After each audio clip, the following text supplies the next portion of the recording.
Best of luck अगर आपका भी एग्ज़ाम है तो ये क्वेश्चन एग्ज़ाम हॉल में जाने से पहले ज़रूर देख लें दोस्तों, और कितना आप इसमें सही कर रहे हैं ज़रूर इस कमेंट बॉक्स में बताएं, और इस क्वेश्चन को अधिक से अधिक आप करने की कोशिश करें। अगर नहीं याद है तो इसको शुरू से लेकर अंत तक बिना किसी रुकावट को देखते रहे, ठीक है।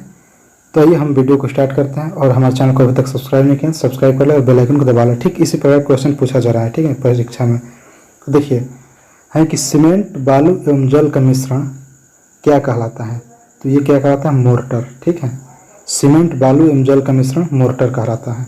अगला क्वेश्चन है कि ध्वनि तरंग के परावर्तन से उत्पन्न होती है, तो क्या उत्पन्न होती है, प्रतिध्वनि, ठीक है। जब ध्वनि तरंग में परिवर्तन होता है तो वो प्रतिध्वनि मतलब कि विपरीत ध्वनि उत्पन्न होती है।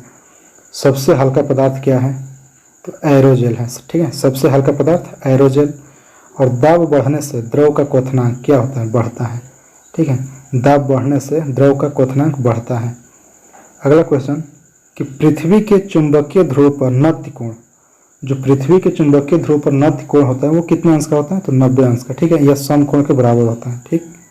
अगला क्वेश्चन कि भविष्य का ईंधन है, तो भविष्य का ईंधन किसे कहते हैं, तो हाइड्रोजन कहते हैं, ठीक है। भविष्य का ईंधन हाइड्रोजन को कहते हैं, ठीक है। अगला क्वेश्चन कि रेडियो तरंग की चाल 3 × 10⁵ मीटर प्रति सेकेंड होते हैं, क्या होता है, रेडियो तरंग की चाल 3 × 10⁵ मीटर प्रति सेकेंड होते हैं, ठीक है। अगला क्वेश्चन है कि सोल्डर किसका मिश्र धातु है। अगर पूछ देगा कि सोल्डर किसका मिश्र धातु है, तो सीसा तथा टिन का मिश्र धातु है, या दूसरे भाषा में सीसा तथा टिन के मिश्र धातु से क्या बनाता है, तो सोल्डर, ठीक।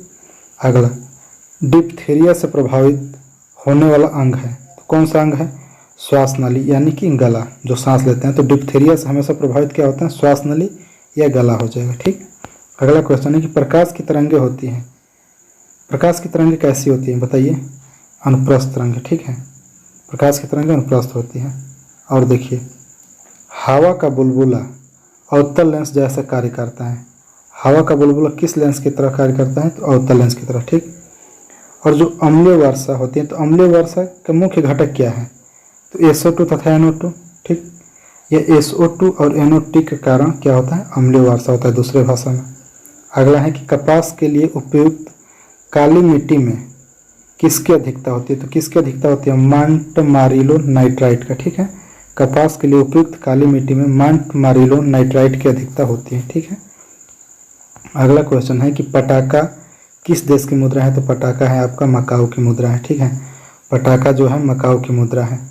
अगला क्वेश्चन है कि यू आकार की झील का निर्माण किससे होता है, तो हिमानियों से होता है। यू आकार का जो झील का निर्माण होता है वो हिमानियों से होता है, ठीक है। सूरीनाम का पुराना नाम क्या है, तो डच गुयाना, ठीक।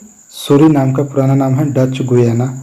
अगला क्वेश्चन है कि हरिकेन चक्रवात का संबंध किस सागर से है, मतलब कि जो हरिकेन नाम का चक्रवात आता है वो किस सागर में आता है, बताइए। तो ये आता है आपके कैरिबियाई सागर से, ठीक है। हरिकेन नामक चक्रवात कैरिबियाई सागर से आता है। और श्रीलंका के घास के मैदान को क्या कहते हैं, तो पटाना कहते हैं। यह पूछा गया कि पटाना कहाँ के घास के मैदान को कहते हैं, तो श्रीलंका के, ठीक। अगला क्वेश्चन है कि गंगा की सबसे बड़ी सहायक नदी है, तो गंगा की सबसे बड़ी सहायक नदी क्या है, तो वो है यमुना, ठीक है। गंगा की सबसे बड़ी सहायक नदी है यमुना। और देखिए वेलिंगटन ट्रॉफी किससे संबंधित है, तो वेलिंगटन ट्रॉफी किससे संबंधित है, तो नौका दौड़ से, ठीक है। वेलिंगटन ट्रॉफी जो है नौका दौड़ से संबंधित है, ठीक। इसी प्रकार क्वेश्चन पूछे जाते हैं दोस्तों, कोई अलग से नहीं पूछा जाता है। और इस क्वेश्चन को कंफर्म करके एग्जाम हॉल में जाइएगा। आप ज़रूर GK और GS में से हद अधिक से अधिक आप क्वेश्चन हल करके आएंगे वापस, ठीक है।